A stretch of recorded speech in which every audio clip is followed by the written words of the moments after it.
Extra police and British soldiers had been drafted into Portadown to seal off the town, but local loyalists and others who had made their way into the centre, including several bands, attempted to hold a parade in defiance of the ban imposed last night by the British Secretary of State, Mr. King. They found their route blocked by two separate lines of police at the end of Bridge Street and on the main bridge across the River Bann. Several missiles were thrown at the RUC, including bricks, bottles and pieces of wood. The police drew their batons and fired several plastic bullets to disperse the crowd, first pushing them away from the bridge and then along Bridge Street back towards the town centre. On both occasions, British soldiers in riot gear followed behind the police. Several police and some civilians were injured in the confrontation and in later clashes in the town centre this afternoon at Edward Street and Woodhouse Street, where several plastic bullets were again fired by police. Earlier, a group of about 100 apprentice boys, accompanied by a band from Carrickfergus, who had taken part in the rally in Belfast this morning, were stopped by the RUC at the edge of Portadown. They staged a brief protest on the roadway and marched up to a line of police Land Rovers.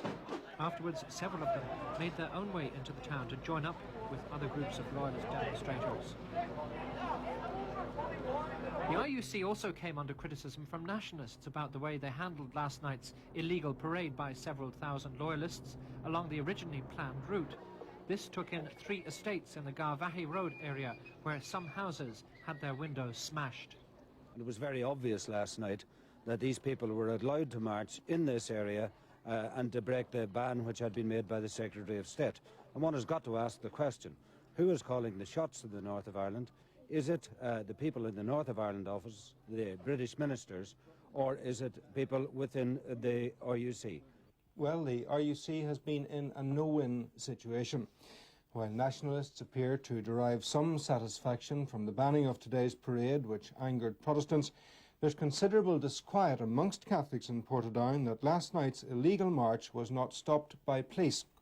Also, the reason the RUC declared the march illegal was not because it was planned to go into a nationalist area, but because of their information that Protestant paramilitaries were intent on causing serious disorder, including shooting and bombing attacks on the police. It was noticeable too that while 3 DUP MPs participated in last night's illegal rally, no prominent official unionist was present. There could be a widening rift between the DUP and the official unionists on tactics. The suggestion from the RUC that large-scale violence was planned today begs the question of whether the loyalist paramilitaries are ready to move away from the politicians' so-called constitutional action to bring their campaign against the Hillsborough Agreement a step further into more serious confrontation than heretofore with the security forces.